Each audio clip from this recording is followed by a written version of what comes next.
So, today I'm going to tackle the division, structure, repeated subtraction.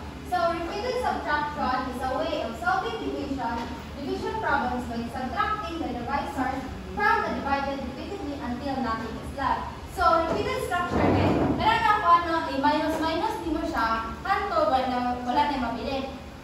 For example, kay 6 divided by 2.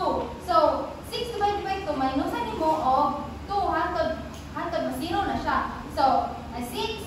So, minusan mo 2, 1, 2, 3. So, 6 divided by 2 is equals to 3. Ngayon na siya. So, example is, for example, to solve 12 divided by 3, we repeatedly subtract 3 from 12. So, 12 minus 3 equals 9. First subtraction. So, 9 minus 3 equals 6. Second subtraction. 6 minus 3 equals 3. So, third subtraction. And 3 minus 3 is 0. So, fourth subtraction. Since we subtract 3, a total of 4 items, the answer of 12 divided by 3 is 4. So, yan na siya no? Kaning minus-minusan na nato ba kung kailangan i-divide. Minus-minusan na nato hantod. Wala na mabili. So, sample activities this is subtraction rates. Materials to be used is kaning ball lang. Give each child a 12 ball. If they subtract 2 at a time and count how many items they do this until they reach 0. The first students to reach 0 say the correct division sentence brings. So, paano na example si kaning Abi, natagan ako siya 12 balls. So, ihanang poon ang 12 balls by duha-duha. Murag i-group niya ba by 2.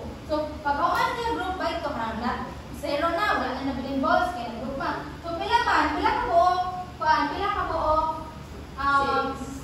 12 divided by 2 equals 6. Niyan na siya.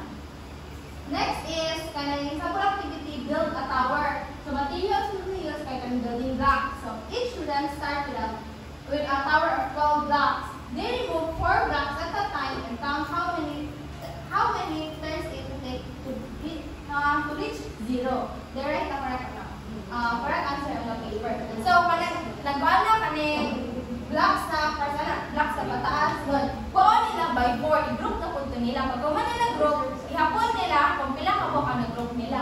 So, 12 divided by 4, answer. 12 divided by 4, 3. So, mag-valid number ta or kung na gusto mo volunteer. At sample activity for repeated subtraction. Kaya yung volunteer, mag-valid number na lang ta.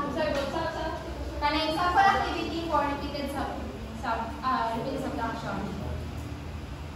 Okay, Masa Mayor. Hindi ko sure how, pero ako naisipin, more na po siya ka na, pwede ba siya gamitan na itong stop dance doon?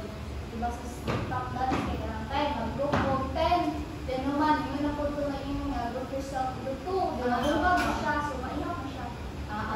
Pwede po. Sige. Next, Lizon. Pwede sample activity is, di ba ka ng repeated subtraction na ay yarn kahit 10 ka buo. And then, if 10 divided by 5 is, ihikot nila to, ang kuan, and then di ba wala na yung mabilin kayo, ihikot nila ang 5 isang 5, kasi hapon nila bilang kahikutan, so 2 ang answer. Okay, thank you. Okay, next, Marka. Sani, kuan. So, ay, also, division. Subtraction, kuan.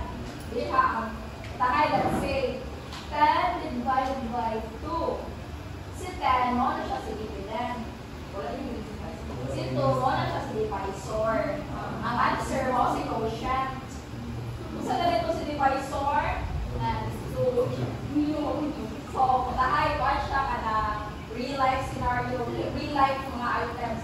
Tahay sa column A, dividing siya with the dividend of 10. Sa column A, kailangan